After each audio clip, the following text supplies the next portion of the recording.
Shedeur Sanders and Dillon Gabriel need to make their readiness undeniable if they want a shot at starting for the Browns in Week 1. We'll talk about it coming up next on the Locked On Browns podcast.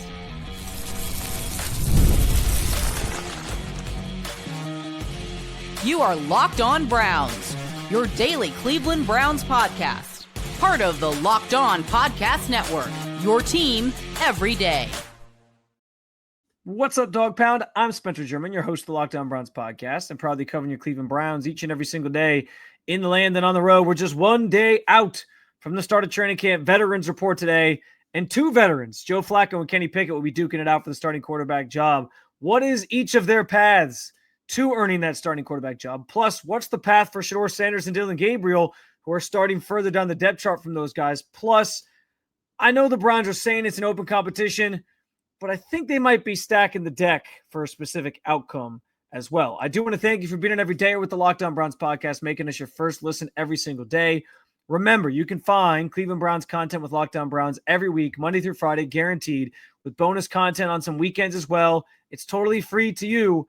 Just hit that subscribe button wherever it is that you get your podcasts. And, of course, at the Locked On Browns YouTube channel. You can also get involved in the show by sharing your thoughts on anything we discussed today in the comments section. This is your team, so be part of the conversation every single day. And today's episode is brought to you by our friends at FanDuel. Right now, new customers can get $150 in bonus bets if your first $5 bet wins. We're looking at the quarterbacks today, specifically each of their paths to winning the starting quarterback job. And we start with the two veterans in the group because based on how this team has laid everything out to this point, Flacco and Pickett are the leaders in the clubhouse. They're the ones who are going to get first dibs at trying to win the starting job for this team. And so we start with Flacco, the elder statesman of the group, the guy who is most familiar with this Cleveland Browns offense, most familiar with this Cleveland Browns culture, most familiar with this Cleveland Browns staff, all of those things. And so for those reasons, Flacco's path is pretty straightforward and pretty easy, frankly. It's be Joe Flacco. Be the guy who can run the offense efficiently, effectively, air it out down the field in the play action stuff, move the ball up and down the field. And it's be Joe Flacco. It's be Joe Flacco, but with less turnovers because he knows this offense. He has a leg up on everybody else just naturally because of that. Like, there's a reason he got, quote unquote, a first round bye during minicamp where he barely took any reps during that stretch of days because they didn't need to see him. They know what to expect from Joe Flacco. They know what he brings to the table. They've seen him in this offense already in 2023, and it was good. It was a good offense at that time, and a good offense might be enough for the Browns to be somewhat competitive this year. But the turnover point is key here because I can't emphasize this enough. And I know, again, I brought up turnovers a lot lately in conversations we've been having, cutting down on them on the offensive side, producing them on the defensive side.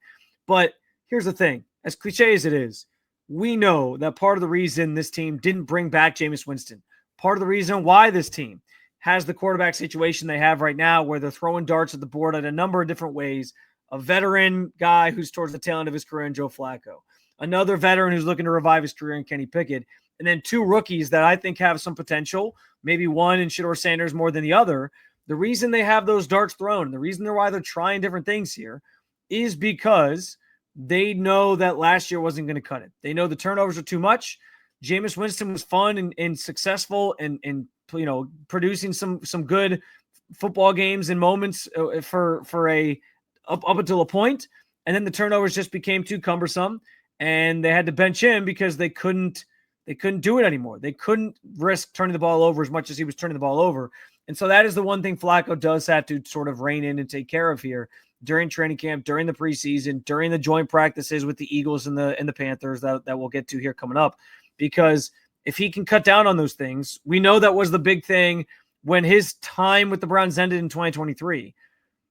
It was a sour taste at the end because of that playoff game against the Texans where he throws 2 pick sixes. The turnovers just can't happen.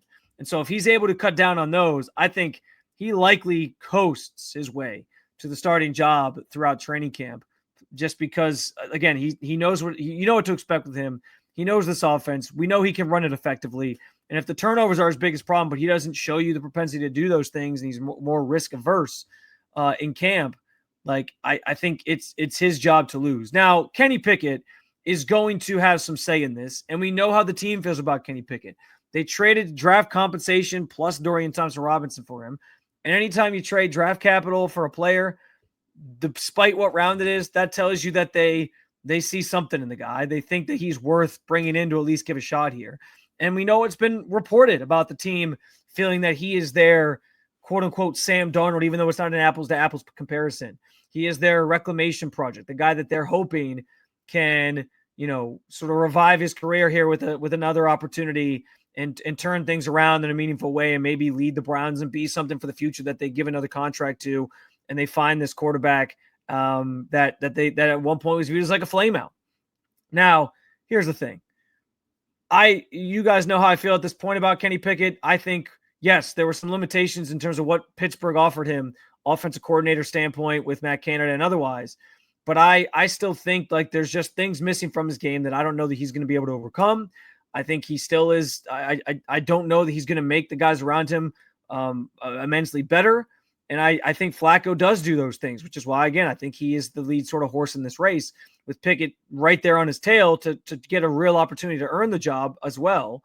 But frankly, like he has to go out. His path towards winning this job is go out, look like a seasoned pro in this offense. No, like come in to camp when it opens up here. Know your playbook.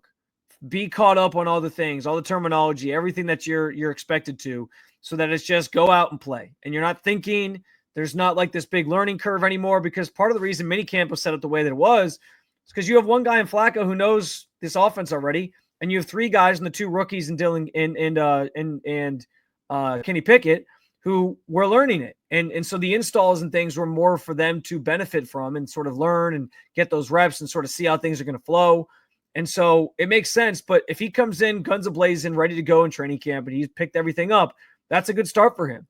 Browns may want him to win the job. They may view him as their reclamation project, but he also has to prove it to his teammates. So if he goes out and he does what he did in the preseason in 2023, that had some people talking about him as like an MVP candidate, he'll probably be the starter, because I think the Browns want him to the Browns want him to be the one that wins the job. I think they're going into this like, hey, Flacco is our option if all else fails. Like, we know we have somebody we can sort of trust in Joe Flacco, but if Pickett just seizes the moment, then it's his job. I think that's how they want it to play out, if you will. And I know the preseason can be fool's gold.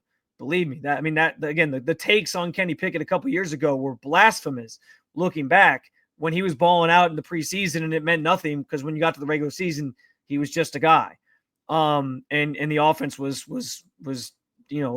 just sort of anemic and would sputter out and just wasn't really that high flying that you kind of need in the NFL today. They weren't able to score a lot of points.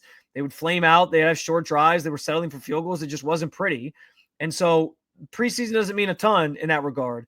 But if he has that type of preseason in camp, like these players aren't stupid. I've said this before. They have to be able to sell to this locker room. It has a lot of veterans on it, that they're picking the best guy and the guy that gives them the best chance to win right now. And I think if Pickett has that type of preseason and training camp, it'll be hard to not pick him as the guy ultimately for that organization and the coaches, because I think also that's what they want to see happen. By the way, I talk about the preseason and training camp.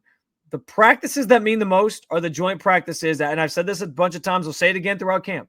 The joint practices with the Panthers and Eagles are going to be the most revelatory sessions that this team holds, because you're going against another team. It's in a controlled setting where you can sort of like set things up the way that, like, certain things that you want to practice. It's not a preseason game.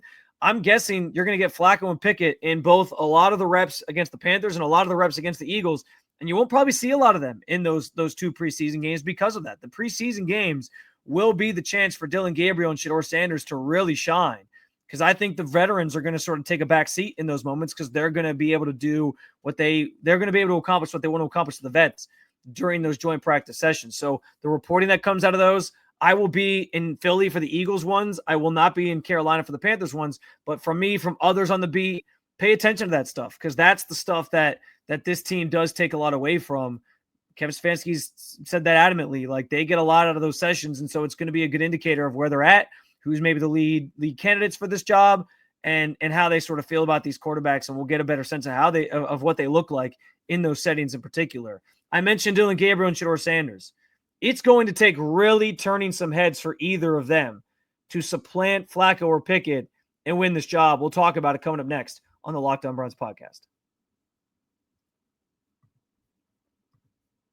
Guys, you've probably heard of Viagra and Cialis. Maybe you've even tried them yourself, but if you're looking for something beyond the usual pill, it's time to meet Rugiet Ready. Rugiet Ready is the next-gen prescription treatment designed to amplify arousal in the brain and boost blood flow.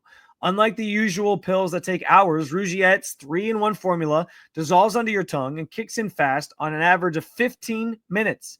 Effects can last up to 36 hours, so you can stay confident and in control when the moment is right. If traditional options just haven't worked for you, Rugiet might be the answer with over 150,000 men who have already made the switch. Head to Rugiet.com/LockedOnNFL and use code LockedOnNFL to get 15% off today. That's RUGIET.com/LockedOnNFL. Use promo code LockedOnNFL for 15% off. Individual results may vary with prescription treatment. Compounded drugs are permitted to be prescribed under federal law, but are not FDA approved and do not undergo FDA safety, effectiveness, and manufacturing review. Please visit Rugiet's website for full safety details.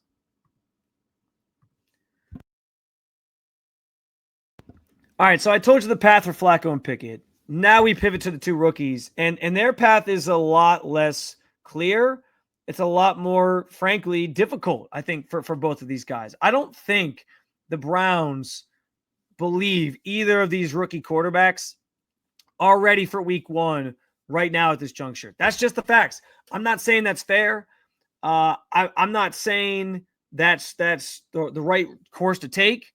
I know there's plenty of people out there who, like me, believe Shedeur Sanders is the most talented guy in this roster and that he should get a fair shake and that he should be in the mix for this starting job immediately. I think the Browns feel they both need more time, Shedeur and Dillon, to develop and grow, and before they put them out there in a situation where the bullets are flying and you're on an NFL field, which, yes, listen, I get it. Both these guys had very respectable and did some amazing things at the college level. The NFL is a little bit different, so I do get where there is a learning curve there, and I can see what they're saying from that regard. But going into training camp, I think right now they don't believe either of them are ready to start week one, especially with the schedule that they play these first 6 weeks or so, which we've talked about obviously on the show multiple times. And so I don't think they want to rush either of them out there and risk messing up either of their development or putting them out there too soon, and then they lose it mentally. For what it's worth, I think both guys are ready to handle those situations. I think that Dillon Gabriel is mentally equipped based on like just how long his pro career was. He's a little bit older coming into the NFL. Like, he is poised and sort of and mentally, stable beyond his years, if you will. He's wise beyond his years. And so I think that means something. I think Shedeur is exactly the same.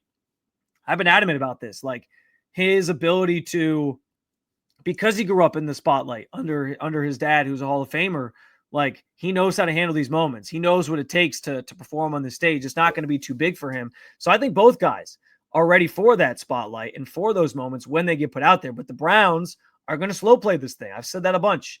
And so understanding where they are in the depth chart, either of these guys, which is third and fourth, they are third and fourth respectively.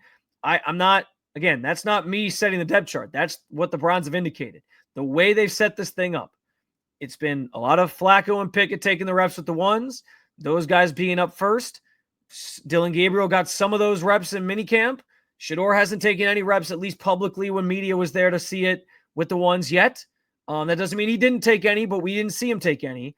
And so because of that, like, I think they sort of indicated to you, this is how the depth chart's going to be set going into training camp, and we'll go from there. And so understanding where the depth chart's at, I think both these guys, if they're going to win the starting job, they're going to have to blow Kevin Stefanski and the coaching staff away and essentially leave no doubt in anybody's minds that they are the best guy if they're going to win the job. And that's not to say, like, listen, ultimately, like, yeah, all these guys have to prove they're the best guy to win the job in theory. But I think, like, they'd be more inclined to put a veteran out there who's seen some things in the NFL first over even a rookie who looks like, they're holding their own in camp, but that maybe hasn't played in a real game setting yet because they want them to sort of continue to be nurtured and developed before they get put out there. Just because it's different when you're a veteran who knows it. That is my read on how they're treating this thing. And so if they look, listen, and here's the thing, if Gabriel looks undeniably great, if Shedeur, which I think is possible, looks undeniably great with all the reps that they get, whether it be with the ones, whether it be with the twos, whether it be with the threes, whether it be with the fours. And I've praised Shedeur for, during the spring stuff, being the most consistent of these quarterbacks. He was with the fours, he was with the threes a lot. When he went to the twos, you saw a lot of the same. A lot of steady progress, going through his progressions, making the throws, looked comfortable, didn't look like it was too big or the moment was too big for him. I praised him for that. Like, he was the most steady quarterback in the spring of all these guys. And I think Gabriel showed some promise in some ways, but when he got out there with the ones, it was a little bit more hectic and he didn't quite look as sharp. So if either of these guys goes out and listen, they nose to the grindstone, put in their work during the summer months. We saw some of the videos of Shedeur doing that. I'm sure Dillon was back home doing some of the same. If they come out and they've picked all the terminology up and they're like locked in, not having to think, making all the plays, doing all the right reads, making all the throws, and they look undeniably great with all the reps that they get, regardless of which team it's with, 1 through 4, they should not be denied the job. They should have an opportunity to earn it, but it's going to take that. It's going to take blowing everybody away, turning heads to get there and leapfrog the veterans that are in front of them. And so both are starting in the back half of the depth chart, and whether we agree or disagree on that or agree that that's the right process, that's where they're at. So for them to climb their way out of that and ultimately win the starting job, it's going to take a lot. They're going to have to absolutely ball out. I'm not saying it can't happen. That's not the point of the segment. I'm just sort of pitching, or I'm presenting to you the path for all 4 quarterbacks to win the starting job. And based off what the team sort of told us and shown us, Flacco and Pickett have the inside track right now. It's just the way that the facts are laid out. It's just the way that they've sort of done this thing right now. Again, they can change their minds. They can go out and play absolutely brilliantly and ball out. And then we're talking about a different situation. But right now, going into camp, I think their path is a pretty steep one because they have to look absolutely brilliant, look ready for the NFL, and blow everybody, their teammates, their coaches, everybody away for it to be like a convincing thing where they're like, okay, this guy's ready. Let's put him out there. And that's just based on how they're treating him right now as the day 2 and day 3 picks that they are in their minds. They're going to slow play this thing and not try to rush them out there too soon because I don't think they want to mess things up for either of them if they're not ready for the moment. They're going to sort of nurture them. And this is all interesting stuff too, because how Kevin Stefanski and company play this is insight into how they treat and develop quarterbacks. We haven't seen Kevin Stefanski have to do this really yet with young quarterbacks. And so it's his first go around at that. And so we'll get a sense of how they approach these things with these 2 rookies this year. And listen, I'm as excited as anybody to see what they can do and see if they can do that. I want to know when Shedeur is going to get his first chance with the ones with all of us sort of in attendance viewing, because we didn't get a chance to see that in the spring. Is it going to be immediately? Is it going to be later? Is it going to be sort of midway through? What do they get to do during the joint practices? Will they get to participate in those in a meaningful way against the Eagles or Panthers first team units? We'll see. All that stuff is going to add to the context of it. But even if they are getting a lot of threes, the reps with the 2s, 3s, and 4s, if they make the most of them, if they're looking great, if they're blowing out, they're going to just get more opportunities in the end. And then maybe one of them is able to seize the moment. But I think their paths are sort of similar in that way, where they kind of have to dig themselves out of an early hole that they're in just because of by nature of how this has been set up with veterans and rookies, sort of the veterans having the inside track again. That's the sort of position that they're in, is they have an uphill climb at this point. We'll see if either is capable of doing it. I'd put my money on Shedeur if I'm banking on someone who is. But yeah, it's certainly something that they are behind the 8 ball a little bit here just by nature of how this is set up. Speaking of how it's set up, I don't know if rigged is the right word, but the Browns are stacking the deck for a specific desired outcome that they hope to see when it comes to this quarterback competition, how they hope it shakes out. We will talk about that in more depth Coming up next on the Locked On Browns podcast. Workplace stress is at an all-time high. 61% of the global workforce is reporting higher than normal stress levels. This summer is the perfect time to take even just a small step to focus on your wellness and manage the challenges that come with your workday. Of course, most of us can't quit our jobs and just take endless vacations, but we can start small. Whether it's getting outside for a few minutes, adding movement into your day, or talking to someone who can help you navigate life's challenges, that's where BetterHelp comes in. It makes sense if you feel like you may not have time in your busy schedule for therapy. I understand that. But with BetterHelp, they make it super easy with their flexible scheduling online to get therapy worked into wherever it can on your schedule and wherever you might be as well. As the largest online therapy provider in the world, BetterHelp can provide access to mental health professionals with diverse variety of experience.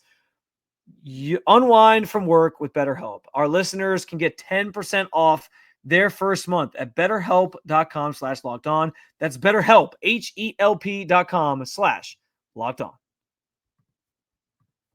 Summer sports, they are in full swing, and whether you're all about baseball under the lights, golf on the green, just had a major this past weekend, or high-stakes soccer action, FanDuel is the best way to make every game more exciting. Listen, I get it. The NBA playoffs wrapped in June. NHL playoffs, same thing. We're still a little bit away here from football really ramping up, even though training camps are in the air and it's an exciting time. But listen, it doesn't have to mean that summer is a downtime of year on the sports calendar, because you can make it more enjoyable and make your viewing experience more enjoyable with FanDuel. Right now, new customers can bet $5 and get $150 in bonus bets if your first $5 bet wins. I'm often putting baseball on a lot of the time after my son goes down to bed, building some parlays, riding a bet into the ninth. It's a great opportunity if you haven't done so yet, if you're new to FanDuel, to get in on the action. Again, new customers, $5 down on your first bet. If it wins, you get $150 in bonus bets. Open the FanDuel app today. Visit FanDuel.com to get started.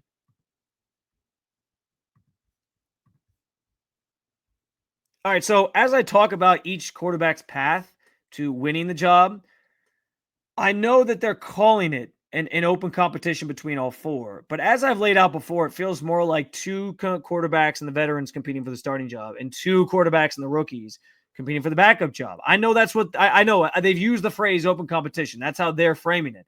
But I think what we're going to see is a coaching staff that sets this quarterback competition up a certain way to get the result that they probably would rather see, or one of the results that they'd probably rather see week one. Because I do think in their mind, they're like, listen, we want it to be Kenny Pickett. We want him to earn the job. But we also know we have Joe Flacco if that doesn't go the way that we want it to. And I think they want one of those guys to start. And so they're going to lean into trying to produce one of those outcomes, one of those results when this competition is all said and done. They have the answers to the test already, essentially, if that makes sense, or at least they think they have the answers to the test already. And I think they don't want these rookies, as I've said numerous times now, starting week one, because as much as they love Dillon Gabriel and as much as Shedeur Sanders, in my opinion, is the most talented quarterback on this roster, I also think they don't want to put those guys out there too soon.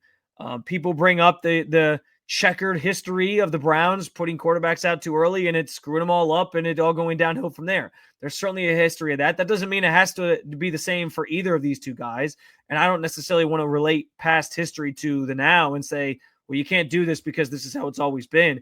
That's not fair to either of these guys. But I do think it's a philosophical thing. And in the NFL, some guys are like, hey, we can start this guy immediately. We feel good about it. I think that's been a newer trend in the NFL. Some coaches are like, no, we want to give them time to develop first. And that's the way I think they're approaching with these rookies. So we'll see what the rep share looks like. But let's just call a spade here. Sharing meaningful first-team reps between four quarterbacks is not an easy thing to pull off. It's hard enough with three. It's another thing with two, even. Four quarterbacks, and you have to try to split meaningful reps with the first team and come away with true outcomes or thoughts on this guy's ready, this guy's not. Like, that's a lot to sort of figure out, even in a month, in a week or so span, to kind of get us there to the start of the regular season. it's just it's a hard thing to navigate for any coaching staff, and I don't know that it's going to be easy for the Browns to navigate either with the group of quarterbacks that they have under, trying to vie for this job right now. And so I think there could be a world where Dillon looks great and Shedeur looks great with the 2s and the 3s and the 4s. And we get maybe a small taste of those guys with the 1s.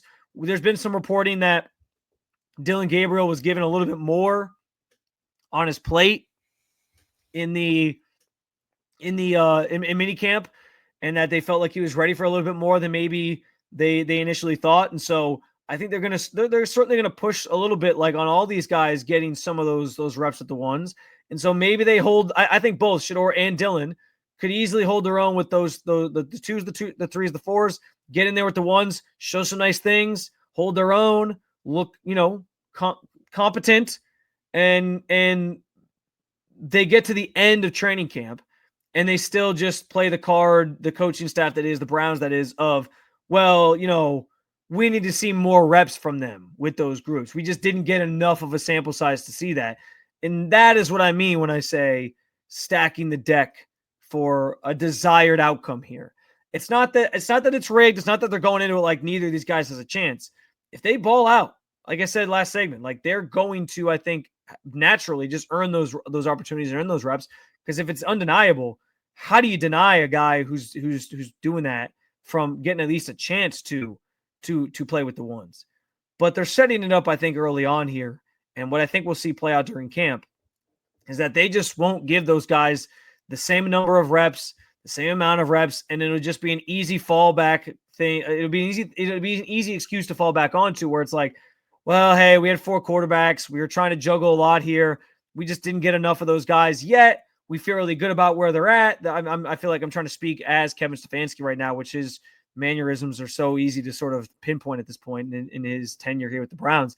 But, we don't think that we just, they're just not ready because we need to see more, and we're going to let them continue to develop, and we're going to go with either Kenny Pickett or Joe Flacco. That's going to be the way that they sort of weasel their way out of it when camp is all done, is by saying we didn't necessarily give them enough of the reps right now. And that's going to be the thing people point to, is like, well, you didn't give them enough reps. But I think that's how they're going to sort of set this up and stack the deck in their favor to get the outcome that they feel is most suitable for the team. Again, I'm not saying that's how it should go. Dillon and Shedeur can certainly force the issue. I just think it's going to be sort of limited in how much we see them really work with the 1s and sort of temper those expectations early on. And that's why, like I said, I'm fascinated to see how early does Shedeur get to run with the first team when we didn't see him do it during camp or during minicamp. Will it be early on? Will it be later on? Will we get to see either Shedeur Sanders or Dillon Gabriel get work in the joint practices, which, like I laid out, are the most meaningful sessions of the entire training camp experience, those joint practices with the Panthers and the Eagles?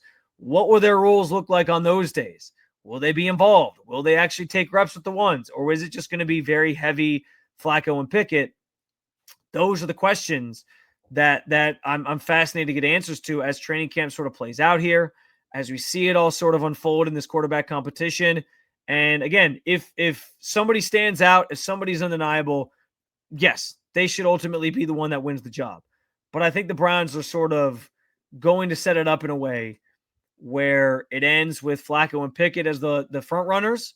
They'll move on from one, as we've said before, and they'll ride with the rookies as the backups. And they'll just play the card of need more time, need more evidence, need more reps before we put those guys out there into a situation where, they're in an NFL game all of a sudden.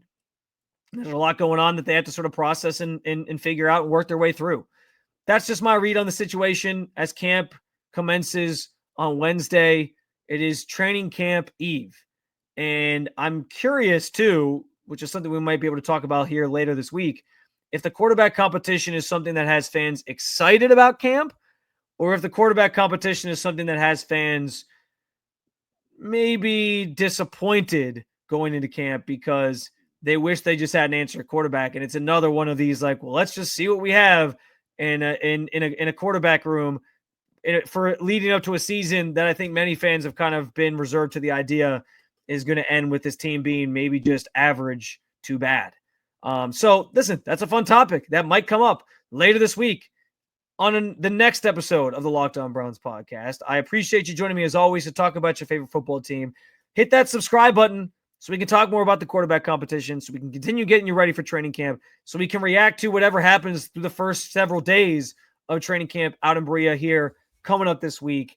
And of course, for your second listen, you can check out Locked On NFL Scouting, or keep it local, as I always like to say, Locked On Cavs or Locked On Guardians. Thank you for being an everydayer at the Locked On Podcast Network. I will talk to you again real soon, Cleveland. See ya.